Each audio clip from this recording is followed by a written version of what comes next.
Good morning student. ਆਪਾਂ ਕਰ ਰਹੇ ਹਾਂ MIS management information system. Last chapter अपना MIS ਦੇ ਵਿੱਚ ਸ਼ੁਰੂ ਹੋ ਗਿਆ। The name of the chapter is decision support system, DSS ਦੇ ਨਾਮ ਨਾਲ ਵੀ ਜਾਣਿਆ ਜਾਂਦਾ ਜਿਹਨੂੰ।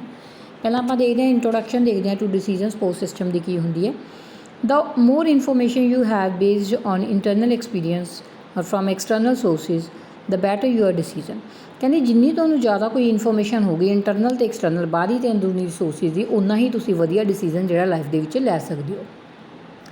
Business executive are face with the same dilemmas when they are make decision. ਕਹਿੰਦੇ ਜਿਵੇਂ ਆਪਾਂ ਆਮ ਲਾਈਫ ਦੇ ਵਿੱਚ ਐਕਸਟਰਨਲ ਤੇ ਇੰਟਰਨਲ ਰਿਸੋਰਸਿਸ ਦੀ ਇਨਫੋਰਮੇਸ਼ਨ ਲੈ ਕੇ ਵਧੀਆ ਡਿਸੀਜਨ ਲੈ ਸਕਦੇ ਹਾਂ, ਇਨ ਦ ਸੇਮ ਵੇ ਜਿਹੜਾ ਬੰਦਾ ਬਿਜ਼ਨਸ ਚਲਾ ਰਿਹਾ ਹੈਗਾ ਉਹ ਵੀ ਇੱਕ ਬਿਜ਼ਨਸ ਦੇ ਵਿੱਚ ਵਧੀਆ ਡਿਸੀਜਨ ਕਿਵੇਂ ਲੈ ਸਕਦਾ, by taking internal and external factors. They need the best tool available to help them. ਜਿਹੜੇ ਉਹਨਾਂ ਕੋਲ ਬੈਸਟ ਟੂਲਸ ਹੁੰਦੇ ਆ ਉਹਨਾਂ ਦੀ ਹੈਲਪ ਲਈ ਉਹ ਯੂਜ਼ ਕਰਦੇ ਆ। Decision maker to make quietly decision should be the best for their abilities, according to their abilities, according to their qualities they can be take decision in businesses।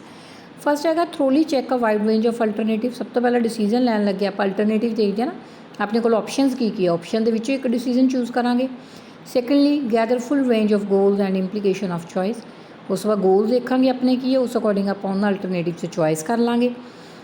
Wait cost and risk of both positive and negative consequences. ਜਿਹੜੇ ਆਪਾਂ alternative choose ਕੀਤਾ ਉਹਦੇ ਵਿੱਚ ਆਪਾਂ cost ਵੀ ਦੇਖਾਂਗੇ ਆਪਣੀ ਕਿੰਨੀ ਪੈਂਦੀ ਹੈ, ਅਤੇ ਆਪਾਂ ਰਿਸਕ ਫੈਕਟਰ ਵੀ ਮੰਨ ਕੇ ਚੱਲਾਂਗੇ ਵੀ ਉਹ 'ਚ ਪੋਜ਼ੀਟਿਵ ਜਿਹੜੇ ਸਕਾਰਾਤਮਕ ਪਹਿਲੂ ਕੀ ਹੈ ਅਤੇ ਨਕਾਰਾਤਮਕ ਪਹਿਲੂ ਕੀ ਹੈ, ਕੌਨਸੀਕੁਐਂਸਿਸ ਦੋਨੋਂ ਚੈੱਕ ਹੋਣਗੀਆਂ।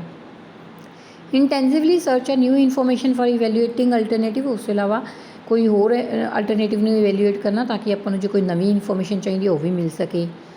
ਟੇਕ all new information into account even when it does not support initial courses of action. ਉਸ ਤੋਂ ਇਲਾਵਾ ਨਵੀਂ ਇਨਫੋਰਮੇਸ਼ਨ ਲਈ ਅਕਾਊਂਟ ਜਿਹੜੇ ਹੈਗੇ ਉਹ ਕ੍ਰੀਏਟ ਕਰਨਾ।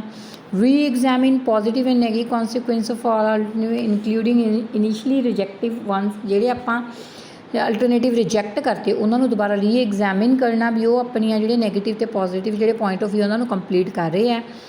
Make detail provision for implementing including contingency plans of known risk. ਉਸ ਤੋਂ ਇਲਾਵਾ ਕਹਿੰਦੇ ਜਿਹੜੇ ਤੁਸੀਂ ਪਲਾਨ ਬਣਾਉਣੇ ਆ ਉਹ ਕੰਟੀਨਿਊ ਵੇ 'ਤੇ ਬਣਾਉਣੇ ਆ ਵੀ ਜਿਹੜੇ ਲਗਾਤਾਰ ਚੱਲਦੇ ਰਹਿਣ ਅਤੇ ਜੋ ਵੀ ਆਪਣੇ ਬਿਜ਼ਨਸ ਦੇ ਵਿੱਚ ਇੱਕ ਰਿਸਕ ਆ ਰਿਹਾ ਉਹਨਾਂ ਰਿਸਕ ਫੈਕਟਰ ਨੂੰ ਕਵਰ ਕਰਕੇ ਚੱਲਣ।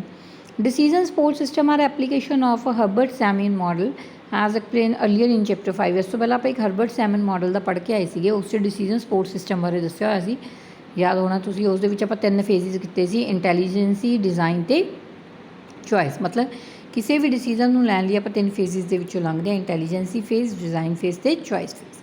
ਦ decision support system help in making a decision and also its performance evaluation. Decision support system ਆਪਾਂ ਨੂੰ ਡਿਸੀਜਨ ਲੈਣ ਦੇ ਵਿੱਚ ਵੀ ਹੈਲਪ ਕਰਦਾ, ਉਸ ਤੋਂ ਇਲਾਵਾ ਇਵੈਲੂਏਸ਼ਨ ਕਰਨ ਦੇ ਵਿੱਚ ਵੀ, ਕਿਸੇ ਚੀਜ਼ ਦੀ ਛਾਣਬੀਨ ਕਰਨ ਦੇ ਵਿੱਚ ਵੀ ਮਦਦ ਕਰਦਾ।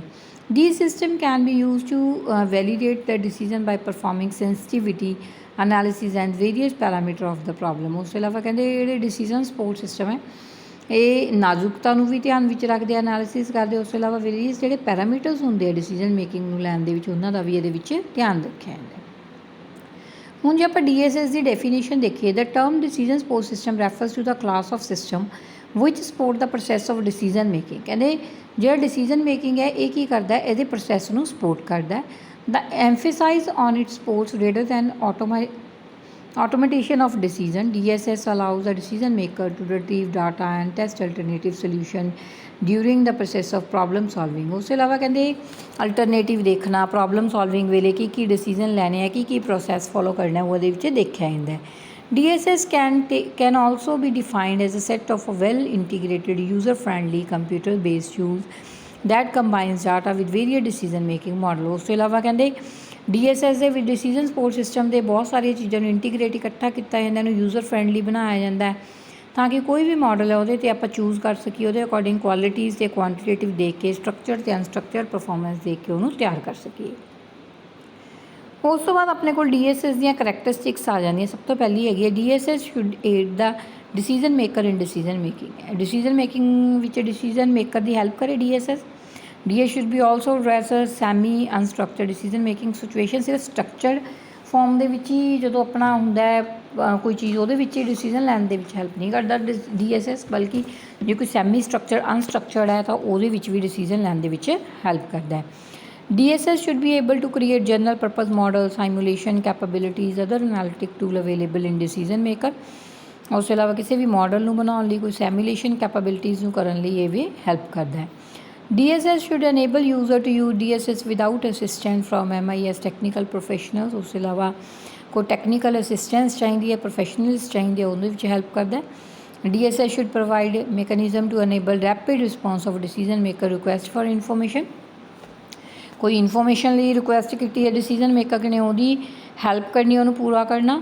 Capability to interface with cooperate database ਨਾਲ ਕੋਆਪਰੇਟ ਕਰਨਾ। Interactive method are better advice. ਉਸ ਤੋਂ ਇਲਾਵਾ ਕੁਛ ਇਸ ਤਰ੍ਹਾਂ ਦੇ ਮੈਥਡ ਪ੍ਰੋਵਾਈਡ ਕਰਨਾ ਜਿਹੜੇ ਉਹਨਾਂ ਨੂੰ ਵਧੀਆ ਤਰੀਕੇ ਦੀ ਐਡਵਾਈਸ ਪ੍ਰੋਵਾਈਡ ਕਰ ਸਕਦੇ ਹੈ। DSS should have inbuilt flexibility and ability to evolve user sophistication grow। ਉਸ ਤੋਂ ਇਲਾਵਾ ਯੂਜ਼ਰ ਦੀ ਸਫਿਸਟੀਕੇਸ਼ਨ ਲੈਵਲ 'ਤੇ ਬੇਸਡ ਹੁੰਦਾ, ਉਹਨਾਂ ਨੂੰ ਵਧੀਆ ਤਰੀਕੇ ਨਾਲ ਚਲਾਉਂਦਾ। ਫਲੈਕਸੀਬਲ ਹੁੰਦਾ, accommodate variety of management style ਹੁੰਦੇ ਇਹਦੇ ਵਿੱਚ ਅਲੱਗ-ਅਲੱਗ। DSS should facilitate communication between among various level of decision making। ਅਲੱਗ-ਅਲੱਗ ਜਿਹੜੇ ਡਿਸੀਜਨ ਮੇਕਿੰਗ ਦੇ ਲੈਵਲ ਆ ਉਹਨਾਂ ਦੇ ਵਿੱਚ ਫੈਸਿਲਿਟੀਜ਼ ਪ੍ਰੋਵਾਈਡ ਕਰਦਾ ਹੈ। ਠੀਕ ਹੈ ਜੀ, ਇਹ ਹੋ ਗਿਆ ਨੇ ਡੈਫੀਨੇਸ਼ਨ ਅਤੇ ਕਰੈਕਟਰਿਸਟਿਕਸ। ਉਸ ਤੋਂ ਬਾਅਦ ਆਪਾਂ ਟਾਈਪਸ ਕਰਨੀਆਂ ਇਹਦੀਆਂ, ਕੰਪੋਨੈਂਟਸ ਕਰਨੀਆਂ। ਟਾਈਪਸ ਅਤੇ ਕੰਪੋਨੈਂਟਸ ਜਿਹੜੀਆਂ ਹੈਗੀਆਂ ਉਹ ਆਪਣੇ ਕੋਲ ਇਹਦਾ ਟੌਪਿਕ ਹੈ, ਅਤੇ MIS ਦੇ ਵਿੱਚ ਇਹਦਾ ਰੋਲ ਕੀ ਹੁੰਦਾ। ਅੱਜ ਦੀ ਵੀਡੀਓ ਦੇ ਵਿੱਚ ਸਟੂਡੈਂਟ ਇੰਨਾ ਹੀ ਕਰਾਂਗੇ। ਅਗਲੀ ਵੀਡੀਓ ਦੇ ਵਿੱਚ ਇਹਦੀਆਂ ਮੈਂ ਟਾਈਪਸ ਤੁਹਾਨੂੰ ਜਿਹੜੀਆਂ ਹੈਗੀਆਂ DSS ਸਿਸਟਮ ਦੀਆਂ ਸ਼ੁਰੂ ਕਰਵਾਵਾਂਗੀ।